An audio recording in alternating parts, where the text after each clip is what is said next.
Chapter 18, Southern Sudan, 2009. Naya waited her turn in line. She was holding a plastic bottle. The well was finally finished. The gravel had been put down to make a foundation.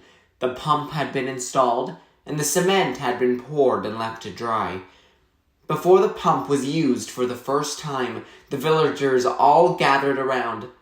The leader of the workers brought out a big sign made of blue canvas. The canvas had writing on it.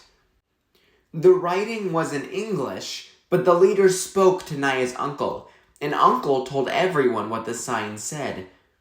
"In honor of Elm Street School," Uncle said.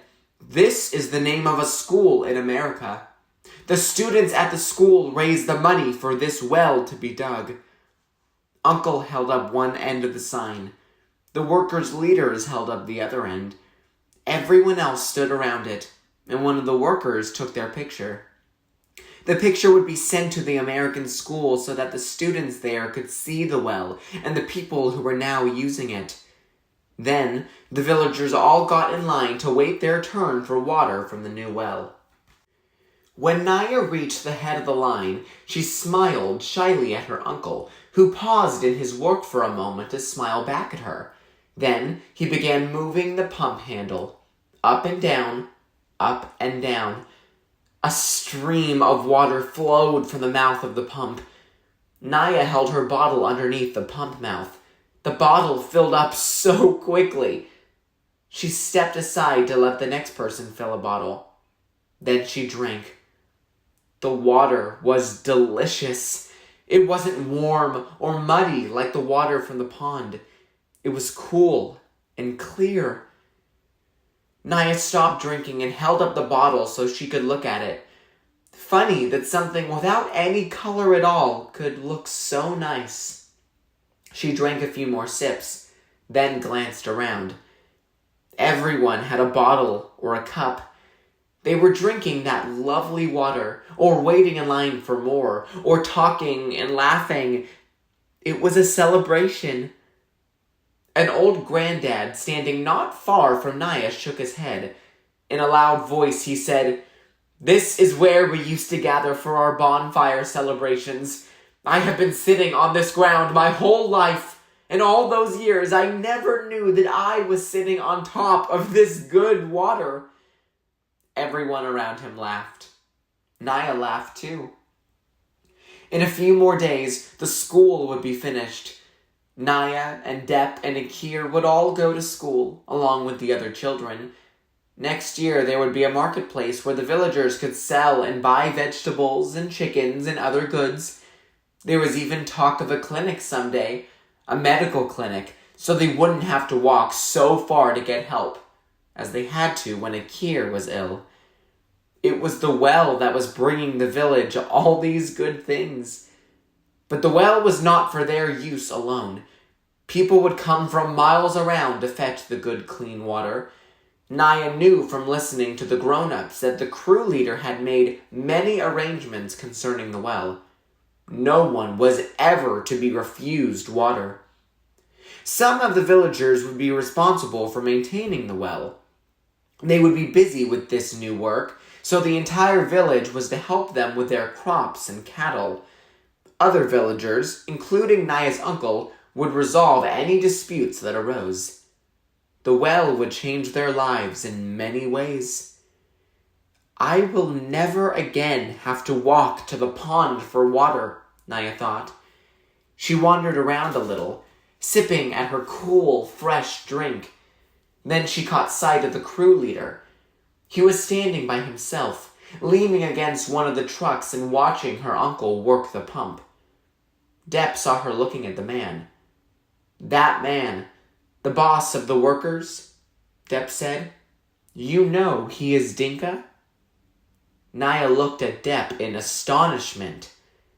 The Dinka and the Nuer did not look very different physically. You had to look at the scar patterns on people's faces to tell the tribes apart. Dinka scar patterns were different from those of the Nuer. But the crew leader had no scars on his face. Naya had heard some of the teenage boys talking about that, wondering why he had no scars when clearly he was a grown man. The leader's assistant was Noir. So were most of the crew. They all had Noir scars. Naya hadn't thought about it much, but she realized now that she had always assumed that the leader was Noir too. The Dinka and the Noir were enemies, had been for hundreds of years. Why would a Dinka bring water to us? She wondered aloud. I heard Uncle and Father talking about him, Depp said. He has drilled many wells for his own people. This year, he decided to drill for the Noir as well. Depp had not really answered Naya's question. He probably doesn't know the answer, she thought. But now Naya felt there was something she had to do. She walked over to where the man was standing. He didn't notice her at first, so she waited quietly. Then he saw her. Hello, he said. Shyness flooded through Naya. For a moment, she didn't think she would be able to speak. She looked down at the ground, then at the stream of water still flowing from the pump mouth. And she found her voice. Thank you, she said, and looked up at him bravely. Thank you for bringing the water. The man smiled. What is your name? He asked. I am Naya. I am happy to meet you, Naya, he said. My name is Salva. A message from Salva Dute. This book is based on the true story of my life. I hope that because of the book, more people will learn about the Lost Boys in the country of Sudan. I was born in a small village called Lun Arik in Tanj County, southern Sudan. And just as it says in the book, I stayed in refugee camps in Ethiopia and Kenya for many years before I came to America. I am thankful to a great many people. The United Nations and the International Red Cross supported my life when I was in danger of starvation. The Moore family, St. Paul Episcopal Church, and the community of Rochester, New York, welcomed me to the United States. I am also grateful for the education I have received, especially at Monroe Community College. And deepest gratitude to the people who have helped me with my project, Water for Sudan Incorporated. The schools, churches, civic organizations, and individuals all over the country. Special thanks to the Board of Water for Sudan and to the Rotary clubs that have worked closely with me. My dreams of helping the people back home in Sudan are beginning to come true. I overcame all the difficult situations of my past because of the hope and perseverance that I had. I would have not made it without these two things. To young people, I would like to say, stay calm when things are hard or not going right with you. You will get through it when you persevere instead of quitting. Quitting leads to much less happiness in life than perseverance and hope. Salva Dute, Rochester, New York, 2010. Author's note. Some of the details in this story have been fictionalized, but the major events depicted are based on Salva's own experiences. I read his written accounts and interviewed him for many hours. I also read other books and accounts by and about Lost Boys. For Naya's part of the story, I was able to interview travelers who have seen the water wells being drilled in villages like hers. I also benefited from examining their video footage and photographs. Known as the Second Sudanese Civil War, the conflict that is depicted in this book began in 1983. Many factions were involved, and numerous changes in leadership took place over the duration of the war. But in essence, the opposing sides were the Muslim-dominated government in the north and the non-Muslim coalition in the south. Besides religion, economic strife was an important factor, as the country's reserves of oil are located in the south. Millions of people were killed, imprisoned, tortured, kidnapped, or enslaved. Millions more were permanently displaced, unable to return to their homes. Among these displaced were hundreds of thousands of so-called lost boys like Salva, who walked in desperation through southern Sudan, Ethiopia, and Kenya in search of safe haven. Many of the lost boys who were able to return home after the war found that their families had vanished. Others languished in refugee camps like those Salva lived in. Some were eventually reunited with their loved ones, often after decades apart.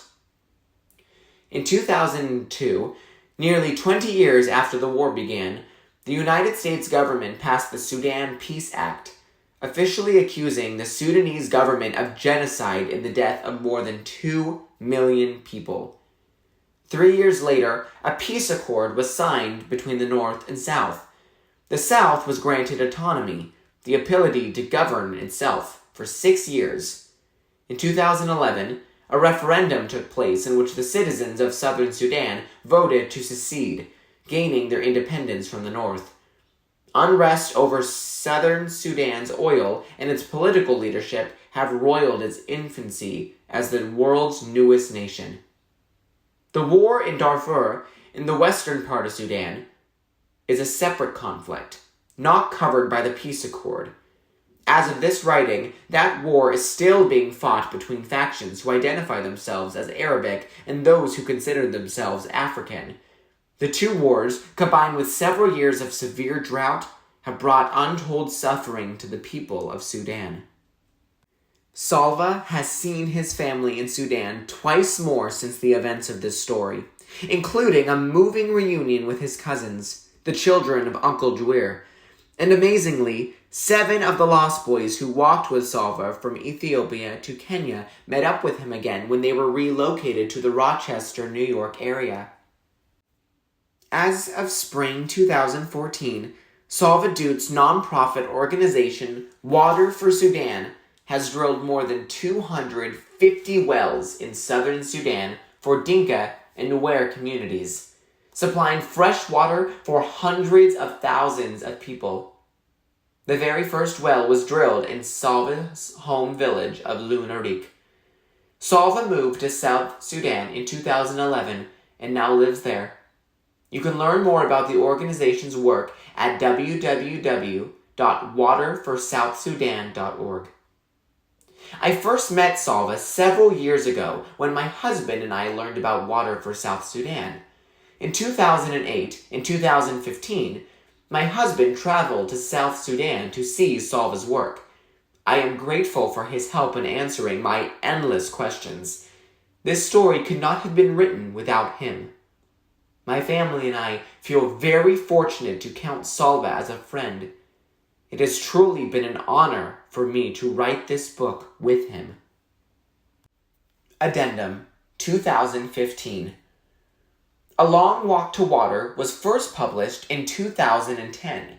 Since then, to my surprise and joy, many readers who have learned about Salva Dute's amazing story have been inspired to action. Teachers, librarians, school administrators, parents, and most especially students have raised hundreds of thousands of dollars for Salva's nonprofit organization, Water for South Sudan. The most popular fundraiser is a walk for water. Some schools arrange for students to carry heavy jugs of water while walking, just like Naya does in the book. Other schools take the H2O challenge, drinking only water for a period of time and donating the cost of other beverages such as soda. A wishing well in the school lobby or cafeteria to receive donations of spare change, paper drops of water sponsored and displayed on a wall, individual students requesting contributions in lieu of birthday or bar or bat mitzvah gifts. We're so impressed at the multitude of fun, creative, and effective fundraising strategies we've heard about. Salva and I want to sincerely thank you all. Because of your efforts, hundreds of water wells have been drilled, and many of them bear the names of the schools whose donations enabled their construction. Your hard work is literally saving people's lives every single day.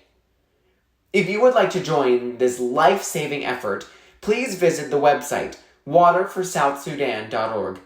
You'll find up-to-date reports on Salva's work, lots of photos and videos, and information on current campaigns, as well as more ideas for fundraising. Keep reading and walk the walk. Linda Sue Park and Salva Doot.